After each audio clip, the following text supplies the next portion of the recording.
एक आदमी, जो एक एडमिन होता है, अपनी पत्नी के मुंह पर एक आयरन मास्क पहना देता है, क्योंकि वह अपनी ही बेटी के साथ कुछ बुरा करना चाहता होता है। जब उसकी पत्नी उसे यह सब करने से रोकती है, तो वह उस पर बहुत गुस्सा हो जाता है और उसे मारना शुरू कर देता है। फिर वह उसे आयरन मास्क पहनाकर ब्लैकस्मिथ, लोहार के पास ले जाता है। इसके बाद वह उस औरत के साथ जानवर की तरह बर्ताव करने लगता है। उस औरत को यह अनुमति नहीं होती कि वह मास्क उतारे, न ही वह उससे कुछ पूछ सकती है, न ही उसे कुछ बताया जाता है। वह औरत खुद को बहुत ही फंसा हुआ और बेबस महसूस करती है और सोचती है, काश वह मर ही जाती। इसी हालत में वह अपनी बेटी को रोते हुए देखती है। तभी उसका पति, बेटी का बाप, अपनी बेटी को भी पकड़ लेता है और उसे भी वैसा ही आयरन मास्क पहना देता है।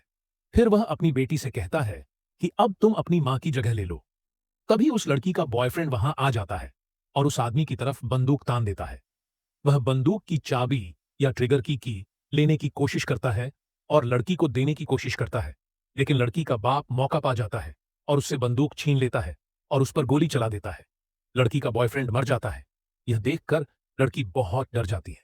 फिर उसका बाप उसे घसीटते हुए बाहर ले जाता है और जबरदस्ती शादी करने के लिए मजबूर करता है। इसी तरह कई साल गुजर जाते हैं। 20 साल बाद वह आदमी, बाप, फिर से वापस आता है अपनी बेटी को देखने